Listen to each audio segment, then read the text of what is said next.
Welcome and thanks for joining us at EMII.com. I'm Kathleen Reddington with your Asset Management Report. Today is Wednesday, August 20th, 2008.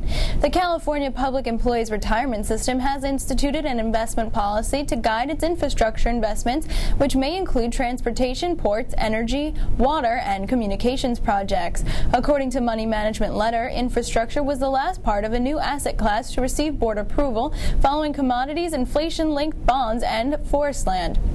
California has a $500 billion requirement to enhance and develop physical structures, facilities, and networks to keep up with the population growth over the next 20 years. The new policy will see CalPERS commit up to 3% of total market assets to infrastructures through the year 2010. And staying with asset management news, the British Broadcasting Corporation's £8.1 billion pension fund has become the latest retirement plan to express a move away from equities. Dow Jones reports that the BBC pension fund is moving to reduce its investment risk after losing about £50 million last year in turbulent markets. It has benefited from an over-allocation to equities in the past, but as of March 31st, it had 57% of its money in stock markets against an internal target of 50%.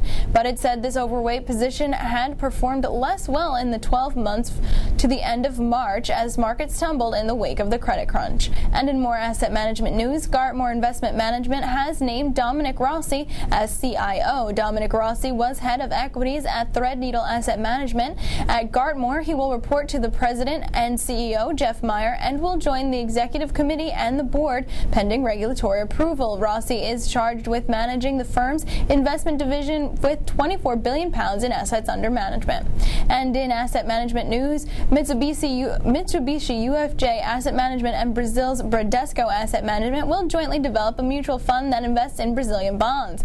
Reuters reports that Mitsubishi UFJ Asset Management, the asset management unit of Mitsubishi UFJ Financial Group Incorporated, will launch the Brazilian Real-Dominated Fund in October. The new fund will be marketed in Japan by fellow Mitsubishi UFJ Financial Group units such as the Bank of Tokyo Mitsubishi UFJ and Mitsubishi UFJ Securities Company. And that rounds out today's Asset Management Report. Thanks for joining us on EMII.com. For more details on these stories and much more, click onto our Asset Management channel online, read the full stories and the latest developments.